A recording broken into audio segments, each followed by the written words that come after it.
Most welcome dear students. यदि ज़्यादा number पाने की इच्छा तो डीजे सर चैनल से ज़रूर लीजिएगा शिक्षा। ठीक है। और लोगों के अंदर ज्ञान की पूंगी बजाना, ना कि गानों का रेमिक्स बजाना।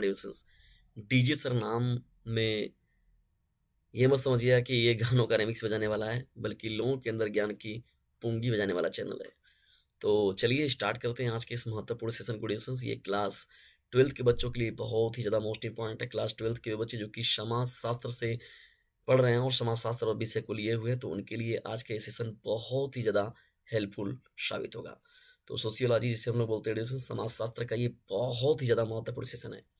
और डिस्कशन से डीजी सर चैनल का जो सबसे महत्वपूर्ण जो दो फेवरेट विषय के रूप में लोग ये चैनल जाना जाता है, वो है सिविक्स और सोशियोलॉजी, यानी कि नागरिक शास्त्र, और जिसे हम लोग राजनीतिक शास्त्र भी कहते हैं, और समाज शास्त्र। ठीक है, सेकेंड। तो ये दोनों विषयों के लिए महत्वपूर्ण रूप से जाना था। हालांकि सभी विषयों में अपनी अपनी उपलब्धि तो बना ही रहा है डीएस चैनल, लेकिन मुख्य रूप से जो पहचान पहले मिली वो नागरिक शास्त्र और समाज शास्त्र के बेस पर ही मिली।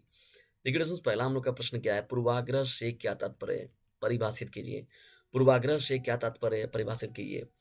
तो दोस्तों आइए हम लोग इस पर बातें करते हैं। पूर्वाग्रह क्या होता है, क्यों होता है, कैसे होता है, और कैसे ये काम करता है, और उसका अर्थ क्या होता है। देखिए, बात यहाँ पर आप लोगों के साथ जो डिस्कस की जा रही है वो पूर्वाग्रह की। तो पूर्वाग्रह का मतलब अगर देखा जाए दोस्तों, तो अगर लघु में पूछ दिया जाए आपसे तो क्या होता है। देखिए, पूर्वाग्रह को हम लोग बोलते हैं प्री जस्टिस, इसको बोला जाता है, और इसका अर्थ होता है जो पूर्व निर्णय। पूर्व निर्णय, पूर्व निर्णय का मतलब होता है किसी मामले, अर्थात किसी मामले के तथ्यों की जांच के बिना की राय बना लेना या मन में निर्णय ले लेना। मतलब किसी तथ्यों की जांच नहीं की हम लोग, हाँ भैया सुन लिए कि हाँ भैया फलाने ऐसे आदमी हैं या ढेकाने ऐसे आदमी हैं, वहाँ जाना है, वहाँ जाने पर ये चीज़ हो जाता है, तो अपनी राय एक बना लेता है व्यक्ति कि हाँ भैया वहाँ मत जा, नहीं तो वो पहले ही सुन ले ली कि वो इसे कर याद है, या वो ऐसे बोल देते हैं, तो ऑटोमेटिकली दिमाग में एक क्रिएट कर लेता है व्यक्ति, तो उसको हम लोग कहते हैं पूर्वाग्रह करना, यानी पहले से ही एक अलग अपना मत बना लेना। ठीक है ड्यूसेस, अपना पूर्व निर्णय ले लेना, मतलब पहले से ही उसके बारे में अपना एक तथ्य बैठा लेना, ये कहलाता है पूर्वाग्रह। और पूर्वाग्रह की परिभाषा के बारे में हम लोग बात करें डिस्कशन, देखिए तो इसका डिफिनेशन देखिए क्या हो जाएगा। पूर्वाग्रह तो अर्थ बताया मैंने आप लोग को। पूर्वाग्रह की परिभाषा के बारे में अगर बात करें, तो किसी वस्तु या व्यक्ति को बिना देखे, बिना समझे या बिना तौले उसके बारे में सही गलत या कोई भी धारणा कायम कर लेना पूर्वाग्रह कहलाता है। किसी के बारे में भी डिस्कशन देखिए पूरा कहा गया कि बिना उसको देखे, हम उस व्यक्ति को देखे भी नहीं और उसको समझे भी नहीं, और बिना तौले उसके बारे में सही या गलत क्या है उस पर अपनी राय जो है कायम रख देना ही कहलाता है पूर्वाग्रह। यदि उदाहरण के तौर पर देखा जाए तो डिस्कशन देखिए, अगर अनार के बारे में बात किया जाए, अनार तो अनार फल है, मीठा है, और रंग जो होता है इसका नारंगी होता है।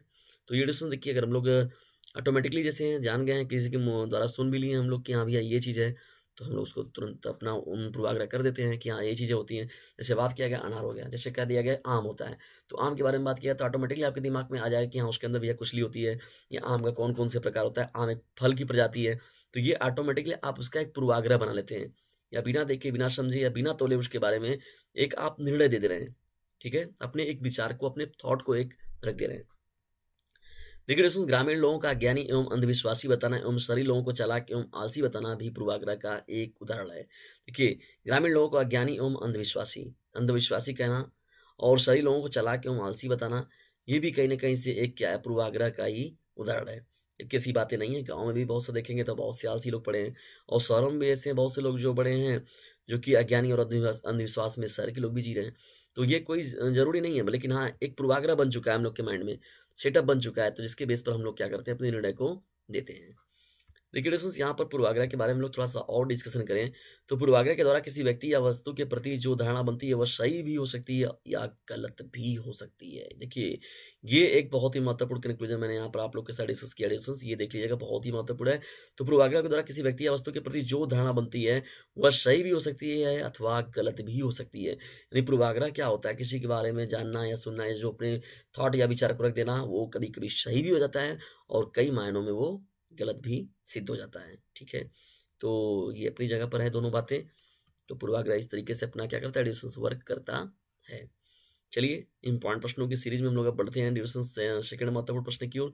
देखिए, हम लोग का दूसरा महत्वपूर्ण प्रश्न क्या है, ग्रामीण क्षेत्रों में कृषि मजदूरों की स्थिति का वर्णन कीजिए। देखिए, कृषि मजदूरों की बात हो रही है डिविजन, कृषि मजदूर, तो ग्रामीण क्षेत्र में जो कृषि मजदूर होते हैं तो उनकी स्थिति क्या है, कैसी है। आइए हम लोग बात करते हैं ग्रामीण क्षेत्रों में कृषि मजदूर के बारे में। तो क्या अधिकांश लोग भूमिहीन होते हैं? भाई जाहिर सी बात है, ग्रामीण क्षेत्र में भी क्या होते हैं, सभी लोगों के पास भूमि हो ये कोई ज़रूरी नहीं है, ठीक है दोस्तों। तो ऑटोमेटिकली क्या होता है कि सभी लोगों के पास वो ज़मीनें, ये तो कोई ज़रूरी नहीं है।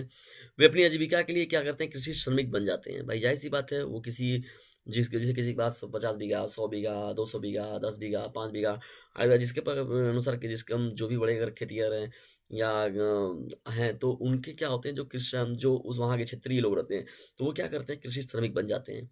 उन्हें निर्धारित न्यूनतम मजदूरी से कम मजदूरी मिलती है, उनका रोजगार सुरक्षित नहीं होता है, उन्हें नियमित रूप से काम भी नहीं मिलता है। जैसे पार्टिकुलरली कोई खेत है वगैरह, जैसे पार्टिकुलरली हम लोग के ही खेत होते हैं, तो खेत वगैरह में जैसे हम लोग अपने यहाँ क्या करते हैं, धान वगैरह को रोपना है, बोआना है, कटाना है, कुछ वगैरह में जैसे हम लोग को मजदूरों को या मजदूर वर्ग में महिलाएं जैसे हो गई, तो लोगों को यूज़ किया जाता है ना, रोपनी वगैरह हो गया, सटकने वगैरह में, काटने पीटने में, तो क्या करते हैं लोग यूज़ करते हैं। लेकिन ऐसा तो नहीं ना कि हम तो उनको केवल 2 दिन 4 दिनों के लिए यूज़ कर रहे हैं, 4 महीने 6 महीने में, तो उनका रोजगार सुरक्षित तो नहीं रख रहे हैं हम लोग, और एक न्यूनतम मजदूरी से कम मजदूरी भी उन्हें मिलती है। और आजीविका के लिए देखिए दोस्तों, वो कृषि जो वो श्रमिक बन जाते हैं, ताकि भाई उनको भी अपना जीवन का क्या करना है, निर्वहन करना है। तो इस तरीके से वो लोग अपने इस कार्य को करने लगते हैं। देखिए कृषि मजदूर के बारे में अगर बात करें, और तो कृषि मजदूर वह श्रमिक है, मजदूर के बारे में हम लोग बात करें, तो कृषि मजदूर क्या होता है डिस्टेंस, वह श्रमिक है। कृषि मजदूर मुख्य रूप से वह श्रमिक है जो खेती से संबंधित कार्यों जैसे खेत जोतना, फसल काटना, बागवानी करना, पशुओं को पालना, मधुमक्खियों और मुर्गी पालन के प्रबंधन और वन्य जीवन से जुड़े कार्यों में लगा होता है। कृषि मजदूर असंगठित में क्षेत्र में आते हैं। देखिए मुख्य रूप से देखा जाए तो डिस्टेंस, अब हालांकि कृषि मजदूर वगैरह का भी धीरे-धीरे संगठन बन रहा है, लेकिन कृषि मजदूर असंगठित क्षेत्र में एक तरीके से उनको रखा जाता है। और मुख्य रूप से देखिए किसी मजदूर जो होते हैं, उनके खेत जोतना, फसल काटना, बागवानी से फूल पौधों पेड़ों के बारे में, पशुओं का पालन पोषण करना, और मधुमक्खी की बात हो गई, मुर्गी पालन की बात हो गई, मछली व मत्स्य पालन आजकल देख रहे हैं, बहुत ट्रेंड में है ये सब। तो इसके बेस पर ये लोग कामें करते हैं। पशुपालन का मतलब देखते हैं, गाँव गाँव में होता है, गैया भैंस को लेकर चल रहे हैं लोग, जा रहे हैं, चरा रहे हैं, ला रहे हैं, ले जा रहे हैं। तो किसी के ये सब महत्वपूर्ण काम है, ठीक है। इस पर तो बातें हो गई आप लोगों के साथ। चलिए, तो ये डिस्कशंस, जितने भी प्रश्नों का आप लोग के साथ डिस्कशन किया जा रहा है, ये सभी के सभी प्रश्न बहुत ही महत्वपूर्ण है। और समाजशास्त्र में यदि आप सफलता पाना चाहते हैं तो डिस्कशन आज ही ज्वाइन कर लीजिए डिस्कशन चैनल को, और डिस्क्रिप्शन बॉक्स में जाइए, एक नंबर मिलेगा आप लोग को, उस नंबर से व्हाट्सएप मैसेज ज़रूर कीजिए और जुड़ जाइए। अगर याद रखिएगा, यदि ज़्यादा नंबर पाने की इच्छा तो डीजे सर चैनल से ज़रूर लीजिएगा शिक्षा। चलिए बढ़ते हैं हम लोग यहाँ पर जनजाति आंदोलन पर। तो जनजाति आंदोलन क्या है, जनजाति आंदोलन क्यों चलाया गया था, क्यों आया था ये जनजाति आंदोलन। चलिए हम लोग बात करने जा रहे हैं अब जनजाति आंदोलन के बारे में। देखिए अधिकांश जनजाति आंदोलन मध्य भारत के तथाकथित जनजाति बेल्ट में स्थित है ना। मध्य भारत के बारे में बात हो रही है। मध्य भारत के क्या है, तथाकथित जनजाति बेल्ट में ही ज्यादातर ये आंदोलन देखने को मिला है। भाई जैसे बात है, जिस समुदाय के लोग, जिस पक्ष के लोग वो जहाँ पर रहेंगे ज़्यादातर, तो वहाँ पर ही वो उसके बारे में आवाज़ें उठेंगी, उसके बारे में बातें करेंगे लोग। जैसे संथाल हो गए, ओरांव तथा मुंडा, जो कि छोटा नागपुर तथा संथाल परगना में स्थित हैं। झारखंड के देखिए सामाजिक आंदोलनों के करिश्माई नेता बिरसा मुंडा थे, जो एक आदिवासी थे तथा उन्होंने जिन्होंने अंग्रेजों के विरुद्ध एक बड़े विद्रोह का नेतृत्व किया था। लेकिन दोस्तों बिरसा मुंडा का जो नाम है ये बहुत ही महत्वपूर्ण है, ठीक है ना। ये करिश्माई नेता एक थे जिन्होंने जनजातीय आंदोलन में अपना एक महत्वपूर्ण भूमिका निभाया हुआ था, और ये एक आदिवासी थे जिन्होंने अंग्रेजों के विरुद्ध एक बड़े विद्रोह का नेतृत्व किया था। और ये बिरसा मुंडा को इसके लिए एक याद किया जाता है, इनके कामों के लिए। देखिए जनजाति ब्रिटिश के तहत क्या किया गया था, इसमें मुख्य रूप से अगर देखा जाए तो जनजातीय आंदोलन में तो ब्रिटिश शासन के तहत क्या किया था, भारत के विभिन्न हिस्सों के विभिन्न आदिवासी समूहों ने ब्रिटिश भारत सरकार की शोषणकारी, देखिए भारत भाई जानते थे अंग्रेज क्या करते थे, शोषणकारी नीति उनकी थी, और भेदभावपूर्ण नीतियाँ थी। शोषणकारी का मतलब वो शोषण करते थे, शोषणकारी उनकी नीति थी और भेदभावपूर्ण थी, ठीक है। जैसे ये हैं तो ये हैं तो इनके साथ ये नहीं होगा, भारतीय हैं यहाँ पर ये हैं, अंग्रेज है तो ये चीज़ें, मतलब भेदभावपूर्ण नीति और साथ ही साथ शोषणकारी नीति। तो जिसका विरोध क्या किया गया, विद्रोह किया गया, यानी विद्रोह का नेतृत्व किया। तो ये एक आंदोलन शुरू किया गया जिसका नाम था जनजाति आंदोलन। विद्रोहों को जनजाति विद्रोह, या जिसे हम लोग इंग्लिश में ट्राइबल अपराइजिंग इन हिंदी के रूप में जाना जाता है। ट्राइबल अपराइजिंग इन हिंदी के रूप में इसे जाना जाता है, जनजाति विद्रोह जिसे हम लोग हिंदी में कहते हैं। तो लेसन्स ये प्रश्न भी जो था वो बहुत ही ज़्यादा मोस्ट इम्पॉर्टेंट प्रश्नों की सीरीज में एक रखिएगा इस प्रश्न को भी। देखिए ये चलाया क्यों जाता है डिस्टेंस, ये मुख्य रूप से दिक्कतें क्या होती हैं। देखिए जनजाति समुदाय में क्या दिक्कतें मिलती हैं, जनजाति समुदाय समाज जो होता है वहाँ क्या प्रॉब्लम होती है, क्या दिक्कतें मुख्य रूप से अगर देखा जाए तो। देखिए जनजातीय क्षेत्रों में अगर होता है डिस्टेंस, देखिए तो मलेरिया की बात हो गई। उसके साथ ही साथ अगर हम लोग आगे बढ़ते हैं तो देखिए यहाँ पर क्षय रोग की बात हो गई। ठीक है, क्या हो गया क्षय रोग के बारे में। तो पहला क्या किया गया, मलेरिया के बारे में बात हो गया, जनजातीय क्षेत्रों में क्षय रोग के बारे में बात किया गया, पीलिया हो गया आप लोग का, हैजा हो गया। ये सभी के सभी जो अपने हिसाब से बहुत ही खतरनाक रोगों में हैं। अतिसार हो गया, जैसी बीमारियां व्याप्त रहती हैं। लौह तत्व की कमी, देखिए इन क्षेत्रों के लोग जो होते हैं रक्ताल्पता की कमी, उच्च शिशु मृत्यु दर यहाँ पर रहता है, एवं जीवन प्रत्याशा का निम्न स्तर होता है।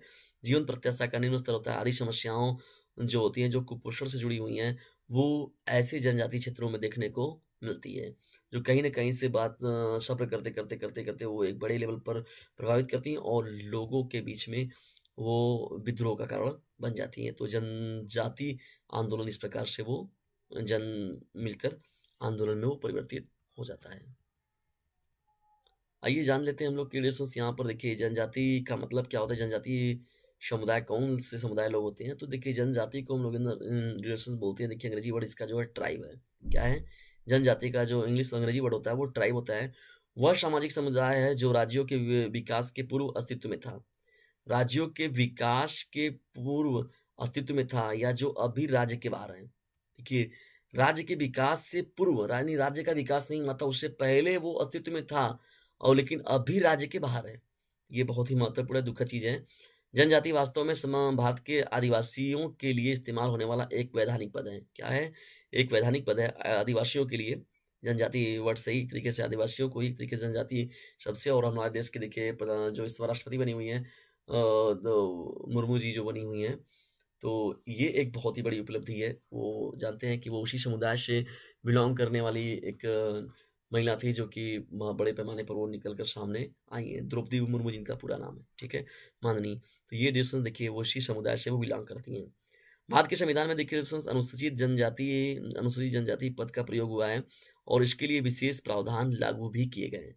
अनुसूचित जनजातियों के लिए देखिए कुछ प्रावधान भी किए गए हैं संविधान में कि किस तरीके से ये समुदाय के लोग भी जो है वो समाज में ऊंचे स्तर पर आ सकें, या किस तरीके से अपने जीवन स्तर को वो ऊंचा कर सके। तो इसके लिए भी व्यवस्थाएं देखिए किया गया, उस पर भी बातें की गई। चलिए आगे बढ़ते हैं हम लोग यहाँ पर। अब बात करते हैं हम लोग यहाँ पर क्वेश्चन नंबर 4 की ओर। क्वेश्चन नंबर 4 देखिए ये भी प्रश्न जो हम लोग का है मोस्ट इंपॉर्टेंट है। संस्कार एवं पंथ निरपेक्षीकरण, संस्कार एवं पंथ निरपेक्षीकरण पर टिप्पणी लिखिए। तो संस्कार एवं पंथ निरपेक्षीकरण क्या होता है, इस पर हम लोग बात करने वाले हैं। पूरा का पूरा फुल डिस्कशन हम लोग का चलने वाला है और ये बहुत ही इंपॉर्टेंट है। देखिए दोस्तों बात करेंगे हम लोग पंथ निरपेक्ष राज्य। पंथ निरपेक्ष राज्य का मतलब क्या होता है, तो पंथ निरपेक्ष राज्य से आशय यह है कि राज्य की दृष्टि में सभी धर्म समान है। पंथ निरपेक्ष का मतलब होता है राज्य की दृष्टि से क्या होता है, राज्य की दृष्टि में सभी धर्म क्या होते हैं, समान होते हैं। और धर्म पंथ एवं उपासना रीति के आधार पर राज्य किसी व्यक्ति के साथ भेदभाव नहीं करेगा। ये एक निर्णय लिया गया। राष्ट्रीय स्वतंत्रता संग्राम के दौरान ही भारत में सांप्रदायिक कटुता का विस्तार हो चुका था। सांप्रदायिक दंगे देखिए जो गदर मूवी आप लोग को देखने को मिली थी, उसमें देखिए सांप्रदायिक दंगे किस प्रकार से बड़े पैमाने पर उभरे थे, वो वहां पर दिखाया गया उस मूवी में। तथा देश का विभाजन इसकी चरम परिणति थी। ठीक है, तो एक तरीके से क्या होता है, इसीलिए पंथ निरपेक्ष राज्य को की बात की गई कि जहां पर सभी धर्म को क्या किया जाएगा, राज्य की दृष्टि में सभी धर्म जो होंगे वो समान होंगे और सभी धर्मों के जो धर्म होंगे, पंथ होंगे, उनकी उपासना की रीति जो होगी आधार किसी व्यक्ति के साथ भेदभाव नहीं करेगी। तो ये डिसीजन कहा गया पंथ निरपेक्षीकरण कहा गया। इसको क्या कहा गया, पंथ निरपेक्षीकरण कहा गया। ठीक है ना, पंथ निरपेक्षवाद का बात कहा गया। देखिए इसमें यहाँ पर संस्कार, देखिए दूसरा जो वर्ड जुड़ा हुआ था इसमें यहाँ पर आप लोगों का जो टॉपिक में, तो यहाँ पर था पंथ निरपेक्षीकरण की बात तो हो गई। अब यहाँ पर बात करने वाले हम लोग संस्कार के बारे में। तो लिसन देखिए यहाँ संस्कार का मतलब क्या होता है। संस्कार का देखिए मूल शब्द जो होता है वो शुद्धिकरण होता है। संस्कार का मतलब क्या होता है, शुद्धिकरण। जैसे कोई होता है तो जैसे बड़े बुजुर्ग आ गए तो भैया कहा जाता है कि जैसे कोई प्रणाम नहीं किया, मिले नहीं, लोग बोले नहीं, जो अपना व्यवहार है उनको सही व्यवहार नहीं दिखाया बोलो, तो लोग कहते हैं कि भैया अरे उसके अंदर कोई संस्कार नाम की चीजें नहीं है, सहुरा ना कोनो चीज का, शुद्धिकरण नहीं है उसके अंदर, प्योरिटी नहीं है। तो यहाँ पर संस्कार शब्द का मूल अर्थ ही क्या होता है, वो होता है शुद्धिकरण होता है, प्यूरिफिकेशन होता है। मूलतः संस्कार का अभिप्राय उन धार्मिक कृत्यों से था जो किसी व्यक्ति को अपने समुदाय का पूर्ण रूप से योग्य सदस्य बनाने के उद्देश्य उसके शरीर में मन और मस्तिष्क को पवित्र करने के लिए किए जाते थे। उनके शरीर, मन और मस्तिष्क को पवित्र करने के लिए किया जाने वाला जो व्यवस्था था या योग्यता दिलाने वाला जो कृत्य था, कर्म था, उसे ही संस्कार कहा गया। किंतु हिंदू संस्कारों का उद्देश्य व्यक्ति में अभिष्ट गुणों को, तो डिस्टेंस देखिए यहाँ पर उसमें क्या था है, किंतु हिंदू संस्कारों के उद्देश्य विशिष्ट उद्देश्य व्यक्ति में भी अभिष्ट गुणों को जन्म देना भी था। मतलब एक तरीके से कहा जाए तो यहाँ पर फिर क्या किया गया, चेंज किया गया। देखिए उपनयन संस्कार होता है जो बिस्मिल्लाह रस्म, देखिए मुस्लिम समुदाय में अगर देखा जाए तो, हिंदू धर्म में देखिए उपनयन संस्कार की बात होती है। तो ब्राह्मण, क्षत्रिय, वैश्य, शूद्र के बारे में जैसे नहीं वो जनेऊ धारण कर लेंगे, ये करेंगे, वो करेंगे, तो उसके आधार पर और भी जैसे धर्मों समुदाय में बनाए गए नियम कानून ना, प्रोसेस होता है वो बिस्मिल्लाह रस्म जैसे होता है। मुस्लिम समुदाय में अगर हम लोग देखें तो ऐसी इसी प्रकार से क्या होता है, अदर समुदाय भी जो है उनके भी कुछ अपने एक रीति रिवाज बनाए गए, उसी रीति रिवाज के आधार पर काम किया जाता है, उसी बेस पर जो मान्यता दी जाती है। जाति संस्कृति से आप क्या समझते हैं, ये देखिए बहुत ही महत्वपूर्ण है। जातीय संस्कृति से आप क्या समझते हैं? देखिए दोस्तों, यहाँ पर बात हो रही है जातीय संस्कृति की। तो जातीय समूह मनुष्यों का एक ऐसा समूह होता है जिसके सदस्य किसी वास्तविक या काल्पनिक साझी वंश परंपरा के माध्यम से अपने आप को एक नस्ल के वंशज मानते हैं। ठीक है दोस्तों, देखिए जातीय संस्कृति होती है वो अपने एक नियम कायदे के अनुसार रहने लगते हैं। जैसे मुस्लिम समुदाय की बात करें, हिंदू समुदाय की बात करें, या तो किसी जो भी बात करते हैं हम लोग, जैसे कोई नीचे एसटी कास्ट की बात करें, एसटी कास्ट की, ओबीसी की बात करें, या तो जनरल की बात करें, तो अपने इस स्तर पर एक स्टैंडर्ड बना लेते हैं वो। जैसे हम लोग बात करें ब्राह्मण में ही हम लोग आए, पंडितों को देखा जाए तो वो लोग अगर देखा जाए तो मुख्य रूप से कथा प्रवचन में अगर देखा जाए तो वो एक क्या करते हैं, वो जाति समूह में वो ऑटोमेटिक एक धारणा बन जाती है। तो वंश परंपरा के माध्यम से वो अपने आप को एक नस्ल के वंशज मानने लगते हैं कि भैया हम इसके लिए ही बने हैं। जैसे क्षत्रिय के बारे में बात करें तो वो हमेशा युद्ध या मारपीट की बात होगी, झगड़े वगैरह के लिए, तो वो मुख्य रूप से उसमें ले लेते हैं। जैसे सेवा भाव के रूप में देखा जाए तो अदर जो है वहाँ पर, तो इस तरीके से जातीय संस्कृति बनती है। यह साझी विरासत देखिए क्या होता है, वंश क्रम के अनुसार होता है और इतिहास के आधार पर भी चलता है, वंश क्रम के अनुसार भी चलता है, इतिहास के आधार पर भी चलता है कि हाँ भैया इतिहास में क्या कौन क्या था, ब्राह्मण, क्षत्रिय, वैश्य और शूद्र के आधार पर देखा जाए तो रक्त संबंध के आधार पर चलता है, धर्म के आधार पर भी चलता है, भाषा के आधार पर चलता है, साझे क्षेत्र के आधार पर चलता है, राष्ट्रीयता या भौतिक रूप रंग के आधार पर भी चलता है। इन लोगों की शक्ल सूरत के आधार पर भी जो होता है संस्कृति चलता है ना, आधारित हो सकता है। तो ये कुछ भी हो सकता है, मतलब क्या है, वंशक्रम, इतिहास के आधार पर रक्त संबंध, धर्म, भाषा, साझे क्षेत्र, राष्ट्रीयता या भौतिक रंग रूप की बात हो गई, लोगों की शक्ल सूरत की बात हो गई, इन सभी आधारों पर ये क्या होता है, डिसाइड किया जाता है, या इन सभी के बेस पर ये कार्य करता है। ठीक है, तो डिस्टेंस ये रहा आज का महत्वपूर्ण सेशन। आज का ये महत्वपूर्ण सेशन आप लोग कैसा लगा इसके बारे में कमेंट बॉक्स में जरूर बताएं, और यदि वीडियो थोड़ा सा भी आप लोग के लिए हेल्पफुल लग रहा है तो इसे अपने क्लासमेट पर शेयर जरूर कर दीजिएगा डीजे सर चैनल के हेल्प के रूप में। डिस्टेंस आप लोग को वीडियो तो पसंद आता है, आप लोग कंटेंट आप लोग को अच्छा भी लगता है, लेकिन अंत में आप लोग लाइक और शेयर करना भूल जाते हैं। तो डिस्टेंस इतना काम आप लोग जरूर करें, जो भी वीडियो और लेक्चर आप लोग को इंपॉर्टेंट लगता है उसे अपने क्लासमेट पर शेयर जरूर कीजिएगा। डीजे सर चैनल का हेल्प इतना जरूर कीजिएगा आप डिस्टेंस, डीजे चैनल को आप लोगों से बहुत उम्मीदें हैं, और डीजे चैनल का एक ब्रॉड लेवल पर फैमिली मेंबर्स को ले जाने के लिए अपना एक महत्वपूर्ण योगदान जरूर करें। देखिए दोस्तों, यहाँ पर बात हो रही है अब 950 690 222 7 नाम का ये नंबर जो स्क्रीन पर दिख रहा है आप लोगों को, तो इस नंबर पर व्हाट्सएप मैसेज करके दोस्तों आप लोग और भी महत्वपूर्ण व्यवस्थाएं जो हैं आप जुड़ सकते हैं, ग्रुप को ज्वाइन कर सकते हैं, और उसके साथ ही साथ अपनी एक अलग पहचान बना सकते हैं आप बोर्ड एग्जामिनेशन में। तो 950 690 222 7 नाम का ये नंबर है, जो ये क्लास 10th के बच्चे, 9th के बच्चे, 11th 12th यानी 9 से लेके 12 तक के बच्चे इस नंबर का भरपूर लाभ उठा सकते हैं, और इसे दूर तक फैलाइए। केवल उत्तर प्रदेश ही नहीं बल्कि बिहार, उत्तराखंड, झारखंड की बात हो गई, राजस्थान की बात हो गई, तो इन सभी राज्यों तक इस चैनल का लिंक फैलाएं। ठीक है दोस्तों, और यूपी के साथ ही साथ ये अदर स्टेट बोर्ड के बच्चों के लिए भी महत्वपूर्ण चैनल दोस्तों, और ये ऐसा चैनल दोस्तों जिस पर कि ज्ञान की बातें होती हैं। ठीक है, और लोगों के अंदर ज्ञान की पुंगी बसती है, न कि गानों का रेमिक्स बसता है। तो डिस्टेंस से खुद भी लाभ उठाइए और इससे लोगों को भी लाभान्वित कीजिए। नाम में है, नाम के साथ साथ इस चैनल के काम में भी दम है। नाम जो है डिस्टेंस चैनल का नाम है डीजे सर, लोगों के अंदर ज्ञान की पुंगी बजाने वाला, न कि गानों का रेमिक्स बजाने वाला। तो इससे खुद भी लाभ उठाइए और लोगों को भी इससे लाभान्वित जरूर कीजिए। जल्दी मिलते हैं किसी अन्य वीडियो में किसी अन्य टॉपिक के साथ, तब तक के लिए टेक केयर, गुड बाय, जय हिंद, जय भारत।